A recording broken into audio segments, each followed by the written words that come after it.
কি দিয়ে বের হবেন? সালাত দিয়ে বের হওয়া সম্ভব।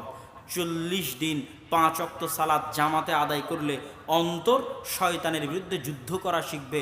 তখন আস্তে আস্তে এই অন্তরের উপর শয়তানের প্রভাব কমবে।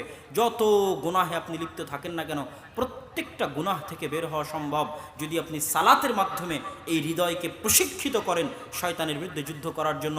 এই জন্য আল্লাহ বলছেন, ইন্না সালাতা তানহা আনিল ফাহশাই ওয়াল মুনকার, তথা সালাত মানুষকে খারাপ কাজ থেকে বিরত থাকতে বাধা দেয়। কিভাবে?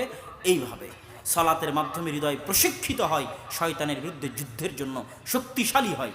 তখন সকল গুনাহ করা অতটা সহজ হয় না, কঠিন হয়ে যায়। চিন্তা ভাবনা করে শয়তান বলল আর আপনি শুনলেন, এরকম তখন হয় না। আপনি তখন চিন্তা ভাবনা করবেন এটা করা আমার ঠিক কিনা, কেননা তখন হালকা হলেও আপনার হৃদয়ের উপর নিজের কন্ট্রোল ক্ষমতা আছে। আর যতক্ষণ সালাত আদায় করেননি, অন্তত 40 দিন টানা 5 ওয়াক্ত সালাত মসজিদে আদায় করেননি, ততক্ষণ আপনার হৃদয়ের উপর আপনার কোনো কন্ট্রোল ক্ষমতা নেই।